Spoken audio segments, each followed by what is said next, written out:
ఒకసారి ఊహించండి, ఆకాశంలో ఒక్కసారిగా ఒక భారీ మెరుపు కనిపించింది. మీరు వెంటనే ఉరుము కోసం ఎదురు చూస్తున్నారు, కానీ కొన్ని సెకండ్ల వరకు ఏ శబ్దమూ లేదు. తర్వాత ఒక్కసారిగా భూమి మొత్తం కంపించినట్లు ఒక భారీ ఉరుము. అసలు మెరుపు, ఉరుము రెండూ ఒకేసారి జరుగుతుంటే మనకు మెరుపే ముందుగా ఎందుకు కనిపిస్తుంది? ఇంకా ఆసక్తికరమైన విషయం ఏంటంటే, ఆ మెరుపు మనకు ఎంత దూరంలో ఉందో కూడా మనం లెక్కించవచ్చు. అది ఎలా సాధ్యం? ఈరోజు మెరుపు వెనుక ఉన్న అసలు కథ తెలుసుకుందాం. మెరుపు ఆకాశంలో అకస్మాత్తుగా పుట్టదు, కానీ ఈ మెరుపు కథ మొదలయ్యేది ఎక్కడో తెలుసా? ఆకాశంలో ఏర్పడే ఒక భారీ వర్షపు మేఘం దగ్గర. ఈ మేఘాల్లో గాలి చాలా వేగంగా పైకి కిందకి కదులుతూ ఉంటుంది. పైకి వెళ్ళే చిన్న మంచు కణాలు కిందకు వచ్చే మంచు ముక్కలు నీటి బిందువులతో ఢీకొంటాయి. ఈ ఢీకొనడం వల్ల విద్యుత్ ఛార్జీలు వేర్వేరు ప్రాంతాల్లో చేరడం మొదలవుతుంది.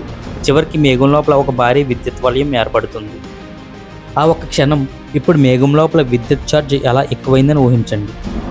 గాలి సాధారణంగా విద్యుత్ ప్రవాహాన్ని అడ్డుకుంటుంది, కానీ ఒక దశలో ఆ విద్యుత్ శక్తి గాలి అడ్డుకట్టును దాటేంత బలంగా మారుతుంది. అంతే, ఒక్కసారిగా విద్యుత్ విడుదలవుతుంది. మన కళ్ళకు కనిపించే ఆ భారీ వెలుగే మెరుపు. మెరుపు కేవలం ఒక వెలుగు మాత్రమే కాదు, దాని చుట్టూ ఉన్న గాలి ఒక క్షణంలో సుమారు 30,000 డిగ్రీల సెల్సియస్ వరకు వేడెక్కుతుంది. ఇది సూర్యుడి ఉపరితలం కంటే కూడా చాలా ఎక్కువ ఉష్ణోగ్రత.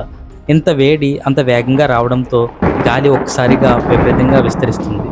ఆ విస్తరణ వల్ల చుట్టూ ఉన్న గాలిలో ఒక బలమైన షాక్ వేవ్ ఏర్పడుతుంది. అదే మన చెవులకు చేరినప్పుడు మనకు ఉరుము వెలుగుతుంది. ఇప్పుడు అసలు ప్రశ్నకు వచ్చాం. మెరుపు, ఉరుము ఒకే సంఘటన వల్ల వస్తాయి. అయినా మెరుపు ముందు, ఉరుము తర్వాత.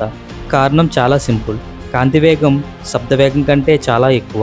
అందుకే మెరుపు వెలుగు వెంటనే మన కళ్ళకు చేరుతుంది, కానీ ఉరుము శబ్దం మన దగ్గరకు రావడానికి సమయం పడుతుంది.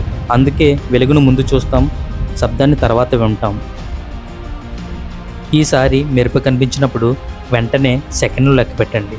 ఉరుము ఎప్పుడు వినిపించిందో గమనించండి. ఎందుకంటే శబ్దం సుమారుగా ప్రతి 3 సెకండ్లలో 1 కిలోమీటర్ ప్రయాణిస్తుంది. అంటే మెరుపు కనిపించిన 3 సెకండ్ల తర్వాత ఉరుము వస్తే మెరుపు సుమారుగా 1 కిలోమీటర్ దూరంలో ఉంది. అదే 9 సెకండ్లు అయితే సుమారు 3 కిలోమీటర్లలోనూ, 15 సెకండ్లు అయితే సుమారు 5 కిలోమీటర్లలోనూ ఉందని అర్థం చేసుకోవచ్చు. ఇప్పుడు ఇక్కడ ఒక విషయం చాలా జాగ్రత్తగా గుర్తుపెట్టుకోండి. మెరుపు కనిపించిన ఉరుము ఇంకా వినిపించలేదని, ఇది చాలా దూరంలో ఉంది అని అనుకోకండి. కొన్ని సందర్భాల్లో శబ్దం మనకు చేరకపోవచ్చు. ఉరుము వినిపిస్తే మాత్రం మెరుపు ప్రమాదం మీకు దగ్గరలోనే ఉందని అర్థం. కాబట్టి ఆకాశం అందంగా కనిపిస్తుందని బయట నిలబడి మెరుపులను చూడడం సురక్షితం కాదు. ఉరుము వినిపిస్తే వెంటనే సురక్షితమైన భవనం లోపలికి వెళ్ళండి. భవనం అందుబాటులో లేకపోతే పూర్తిగా మూసి ఉన్న హాట్ టాప్ వాహనం లోపల ఉండటం మంచిది. కానీ చెట్ల కింద నిలబడటం, ఖాళీ ప్రదేశాల్లో ఉండటం, నీటి దగ్గర ఉండటం ఇవేమీ సురక్షితమైన మార్గాలు కావు. ఉరుము ఆగిపోయింది కదా అని వెంటనే బయటకు రావద్దు. చివరి ఉరుము వినిపించిన తర్వాత కనీసం 30 నిమిషాలు వేచి ఉండాలి. అంటే మెరుపు మనకు కేవలం ఒక అందమైన వెలుగులా కనిపించినా దాని వెనుక 1000 డిగ్రీల వేడి, భారీ విద్యుత్ శక్తి, గాలి ఒక్కసారిగా విస్తరించడం, శబ్ద తరంగాలు ఇవన్నీ కలిసి పనిచేస్తున్నాయి.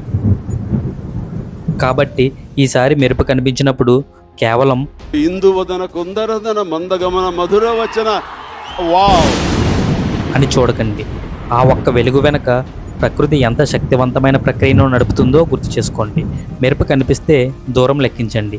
ఉరుము వినిపిస్తే లోపలికి వెళ్ళండి. ఎందుకంటే ప్రకృతిని అర్థం చేసుకోవడం మంచిదే, కానీ దాని శక్తిని ఎప్పుడూ తక్కువగా అంచనా వేయకూడదు.